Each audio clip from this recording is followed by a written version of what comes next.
Good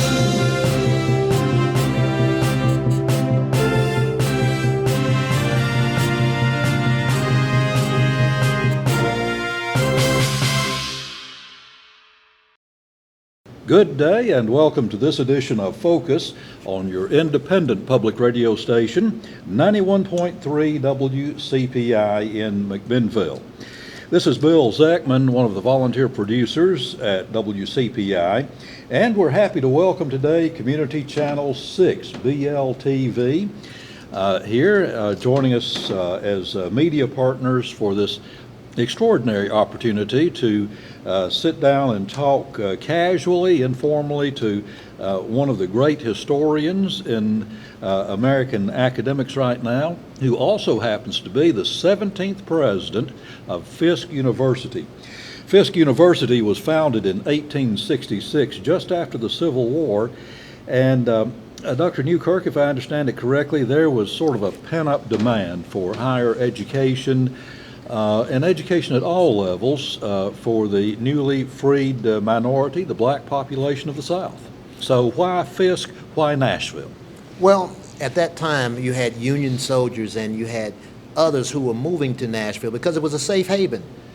Just after the Civil War was a time of a lot of turnover and a lot of turmoil all across our country, and Nashville had this feeling of a safe haven, and so those soldiers who needed education and freed slaves who needed education, they moved to Nashville, and Fisk provided that education. We went from an institution that only had a few hundred students to an institution that was overwhelmed and moved to the campus that we have now.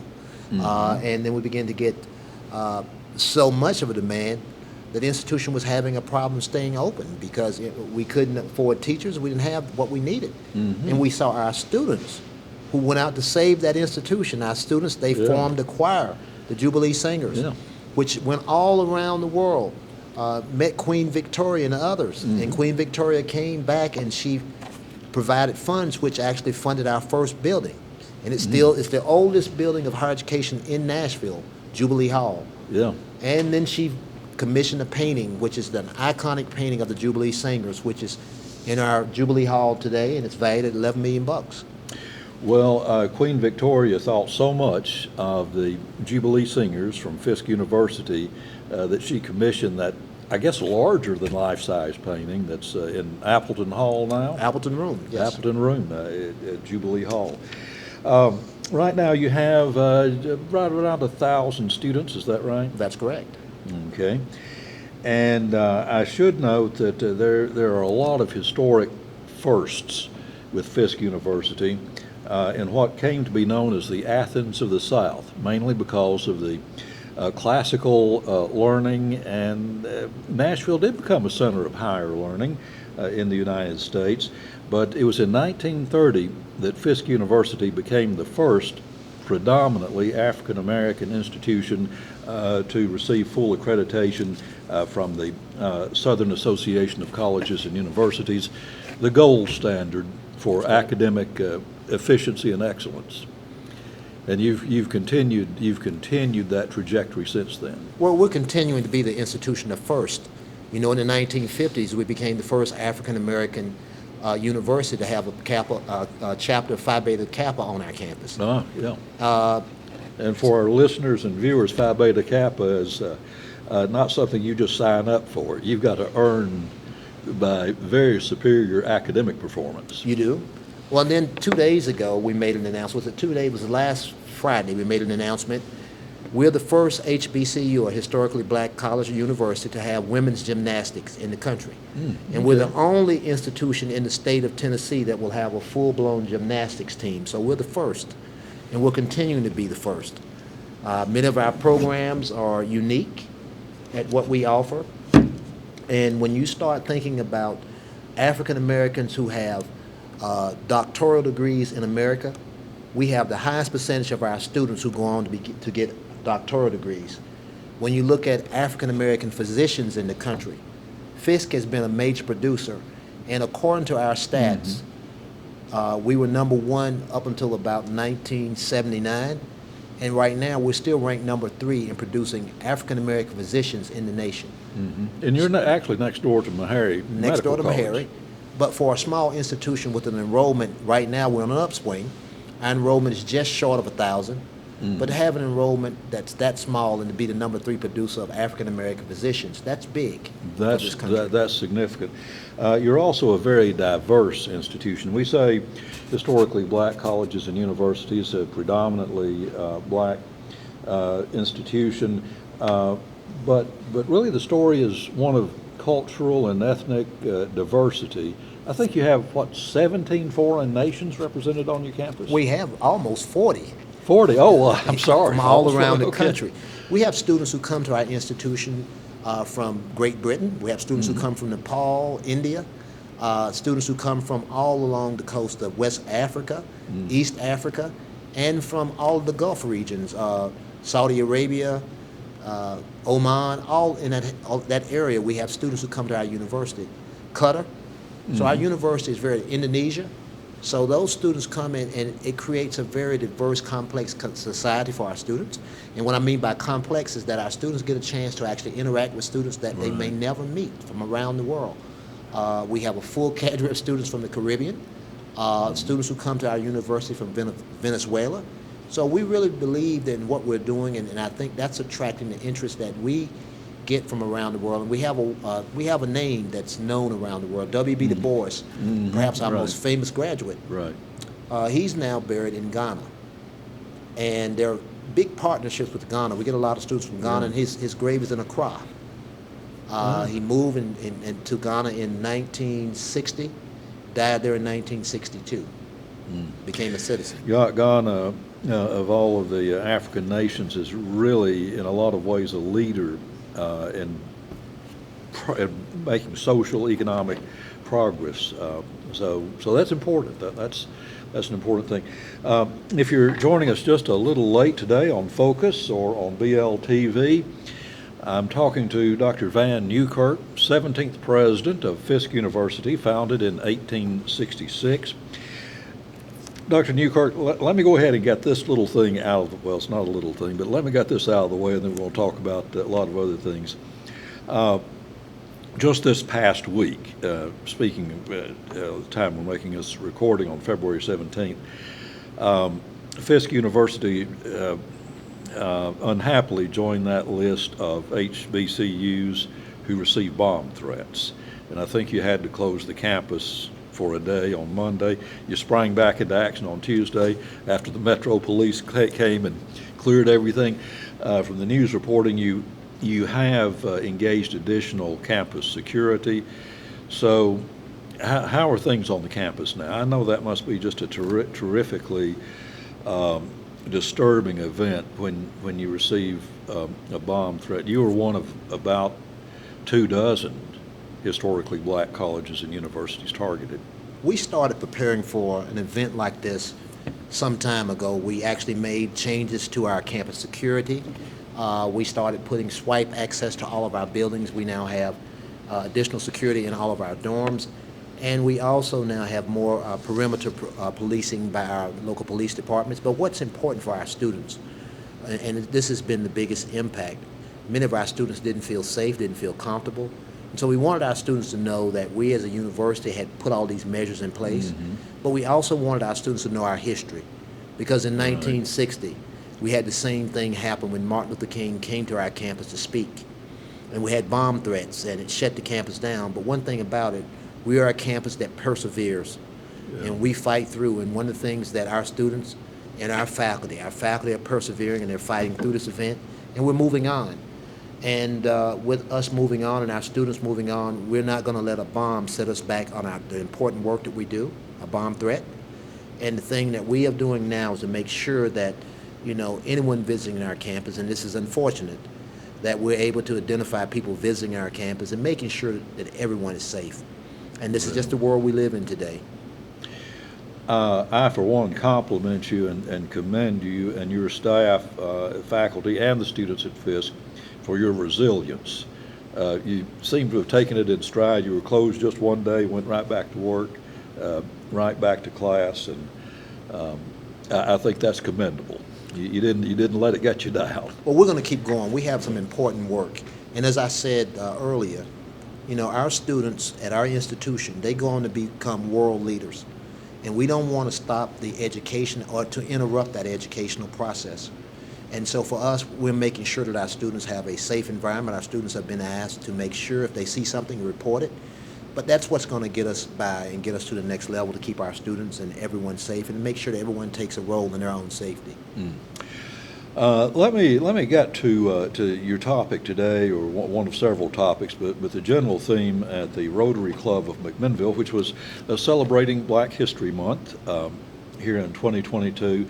You talked about the Great Migration of African Americans out of the South, going mainly to the north, some going to the west.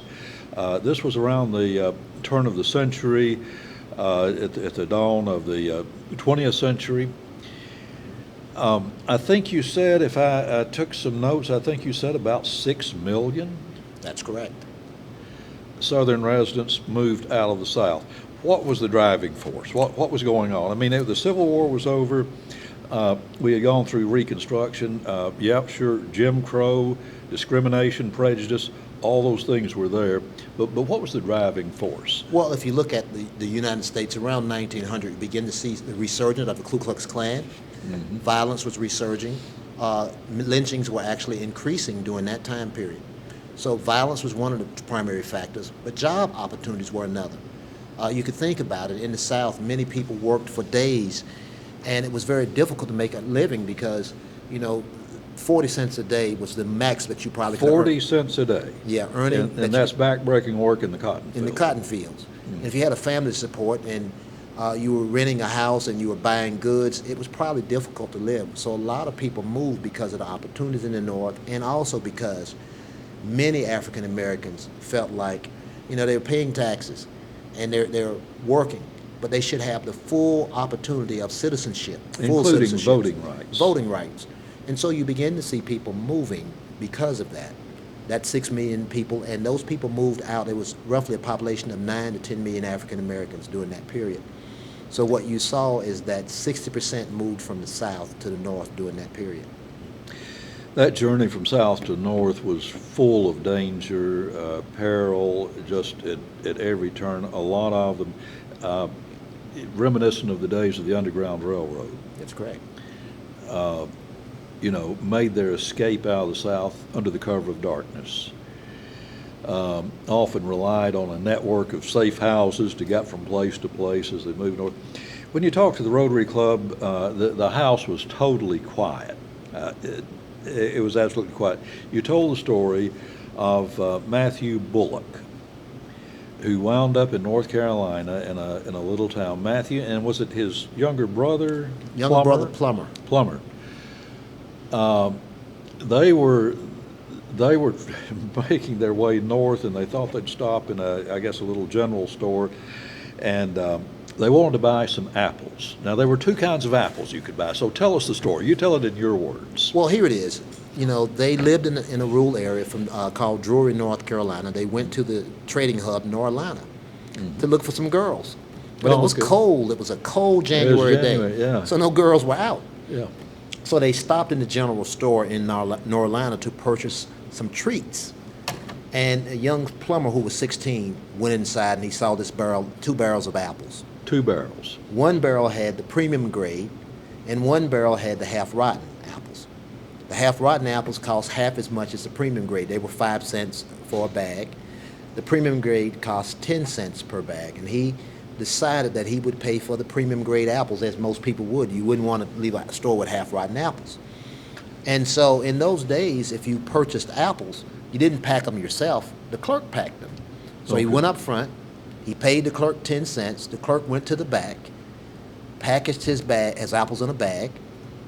But if you were African American in 1921, you probably didn't want to open your bag until you got outside of the store, because people could accuse you for stealing. Yeah. So he walked outside the store. He opened the bag, and when he opened the bag, he saw that the clerk had, instead of giving him the apples that he paid for, the good apples, he gave him the inferior half-rotten apples, so he'd been cheated. Yeah. Well, he was only 16 years old, and he probably didn't know the mandates of the South. Okay, he'd been in Buffalo, New York for a lot of his childhood, and he just moved back to the South. And instead of him accepting his lot and moving on, he went back into the store and he demanded a refund And that set off a chain reaction because the clerk said, hey, it's been in your hands. We don't take apples back after someone black touched them. And then from the back of the store were shouts of, lynch him, lynch him. And so he had to run out of the store and get into the family car. Now, the underlying causes perhaps were this. The Bullock family, they were fairly well off. They owned 300 or 400 acres of land in this small rural community. The father had worked in Buffalo, New York earlier, okay? And they were one of the few families who had a car. This is 1921, black or white, who had a car. So some people think that a lot of this occurred because this black family, they were doing much better than many whites who lived in that area. Sort of resentment of their upward mobility and their status. That's correct. So when not to mention their blackness. They're black. Yeah. Okay, and now here Plummer makes this demand for a refund. Here's a real problem because this store clerk is probably very jealous. Now I'll get to this in just a second, but when those two brothers decide maybe a week later to come back into town to the train depot. Yeah, they had just narrowly escaped. Narrowly escaped. Lynch mob. They did. And they come back, they're at the train depot, and then this store clerk leads a mob that surrounds the two brothers and some other blacks. And then he pulls out a gun and he starts shooting. And as he starts shooting, Matthew Bullock, who was 20 years old, pulled out a gun and shot back. Now, authorities arrived shortly after the shooting started because it was just across the street from the police department. And they arrested not the instigator of the shooting, but they arrested Plummer, a 42-year-old cousin, and 16 other blacks. But they couldn't find Matthew. Matthew somehow escaped. And then they took him to a nearby town, which was 3 miles away, Warrenton, North Carolina, and locked him in the county jail. The next night, a mob of 300 men broke into the county jail, took the brothers, took Matthew and a cousin, left the other blacks that were there, took them to a road outside of town, which lay in between Norline and Warrenton, and lynched them. Now, Matthew, because he's in this region, everyone's looking for him, he has a warrant which had been sworn out by the mayor of the town. He became the most wanted man in North Carolina. And they were able to smuggle him out of town. There were several ways that people say. Perhaps he was smuggled out by German immigrants who they were Moravian, and they were new to the area and had purchased property. The Moravians, by principle, are peace-loving people. Peace-loving. Yeah, peacemakers. Yeah, and they slipped him out of town.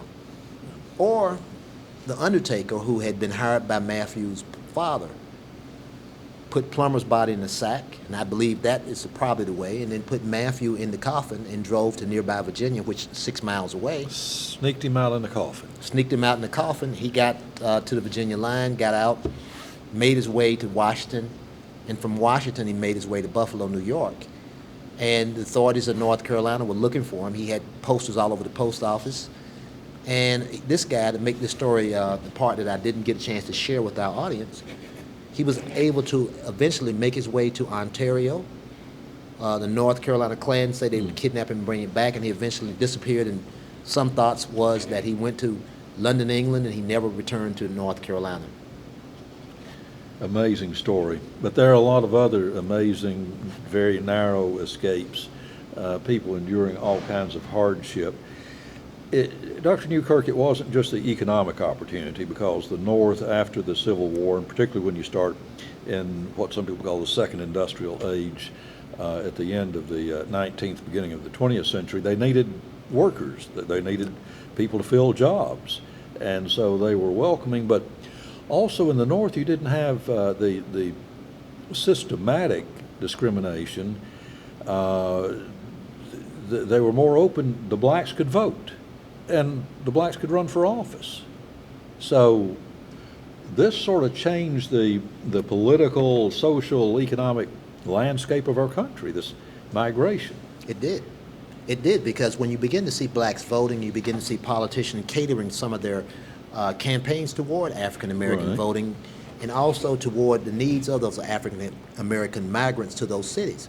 That actually changed what was happening in those cities and the social structure of states like Michigan, where you had a large number of blacks going to places like Detroit, and also in the places like Illinois, Chicago, for example. It changed the whole dynamics, because you begin to see not only were those politics at work, but also merchants begin to see the value. These blacks have more cash to spend. And so Okay. they begin to now, So they would be courted, sure. yeah, they're for the economic they're value. making Yeah. clothes and Yeah. things that were tailored specifically to the migrants' needs. And all of those things helped to kind of change the way we looked at how we sold goods, how we purchased goods, how the merchants looked at things. And then you also begin to see this political base to kind of push change for in education, for example. You begin to see change. So this whole piece about covenants on housing. These Oh, yeah. when you got these covenants on housing, in which blacks couldn't purchase these houses because whites had Redlining. agreed. We call yeah. it redlining now. Well, you begin to see the NAACP and the Urban League, which the Urban League was founded in the North. They began to push to break those codes down. So by 1948, they had laws overturned, which changed this whole structure where people could live, where people could buy houses, and the type of houses that people could live in. And that really kind of changed our nation in a way that had not been seen before. Because if you think about our nation and its history, even when we talk about all the immigrants coming over, each immigrant group that came over for a while had their own slums. And because they were They're redlined, ghettos. Yeah. they're ghettos. And then if you look at immigrants like the Italians who came over from South Italy, they were actually not considered to be white, and they were considered to be black. And so there was a lot of racism and discrimination against them. And so when you see this big changes and many of those pushes that were pushed by the black political power, it was beneficial for some of the migrants who came to the United States.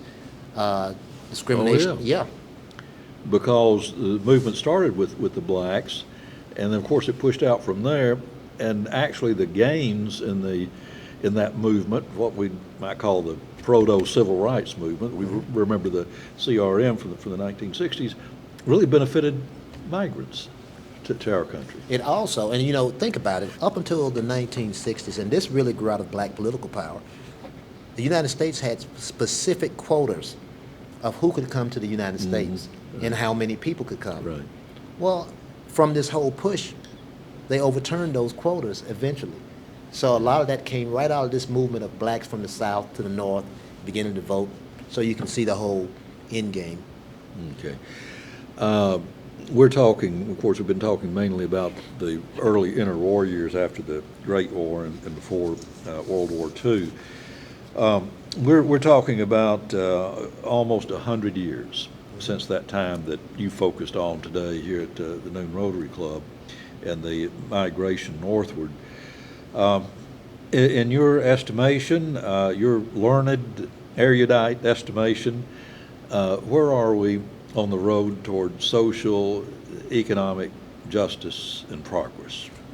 I think there are some gaps, and these gaps still have to be filled. I think what's happened in our country in many cases is that this whole push that I talked about by not recording parts of history and about recording history as we saw it, we've got to go back and record history as it really occurred.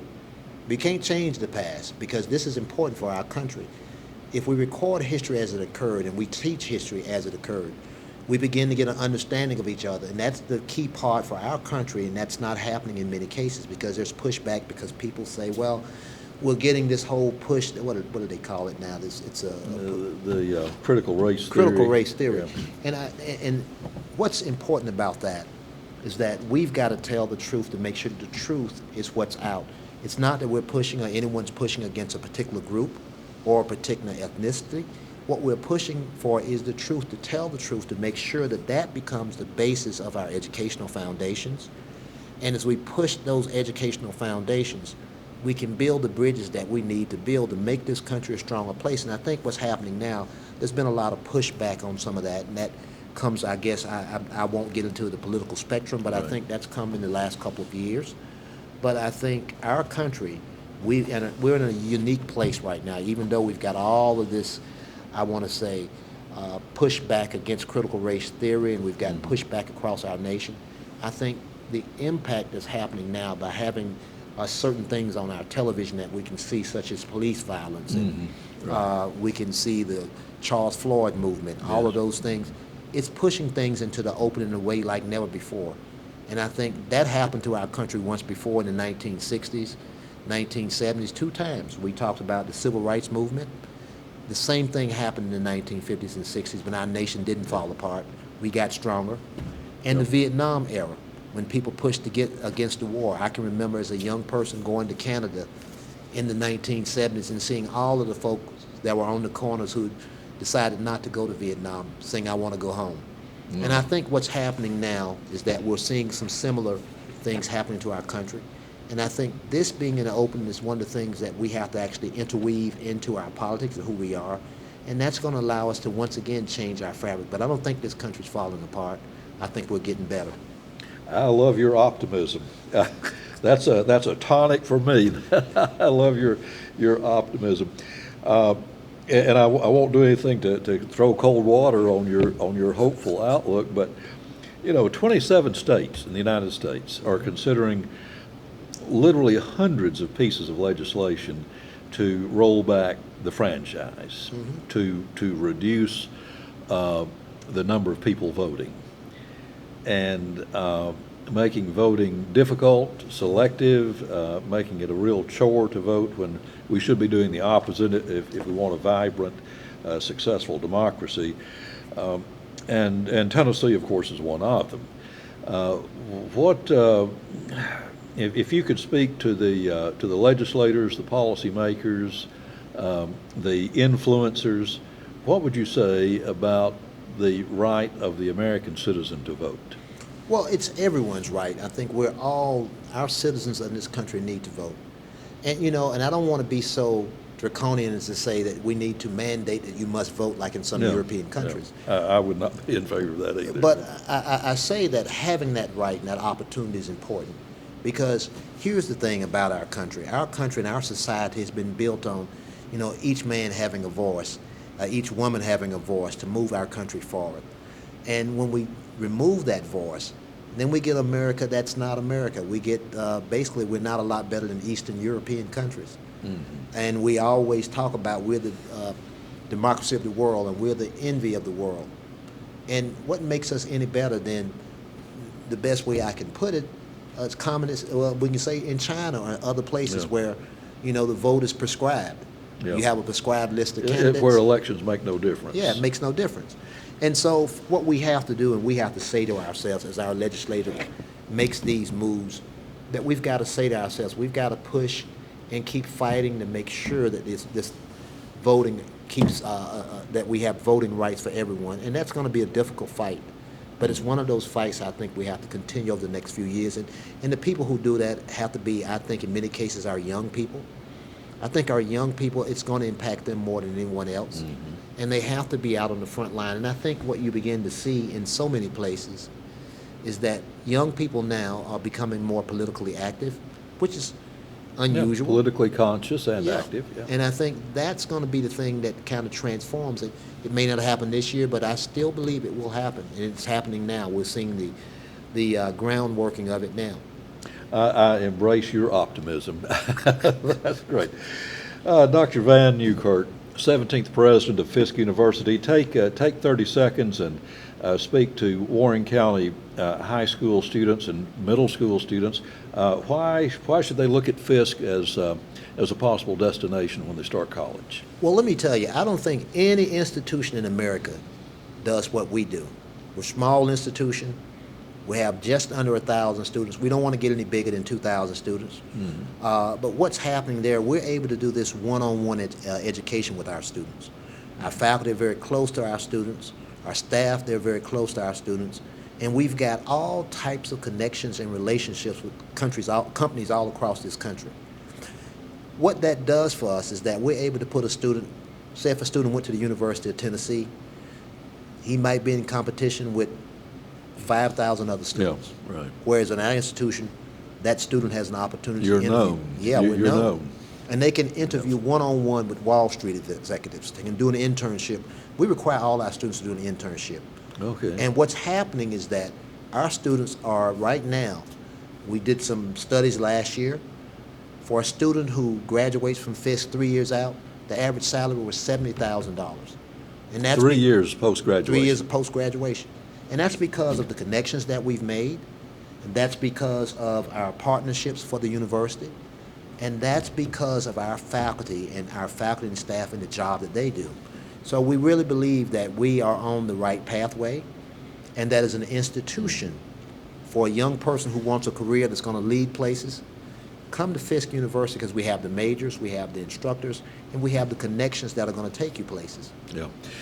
When prospective employers see that Fisk University on the resume, that means something. That gets their attention. Dr. Vann Newkirk, thank you so much for taking your time to be with us and helping McMinnville Noon Rotary in its celebration of Black History Month.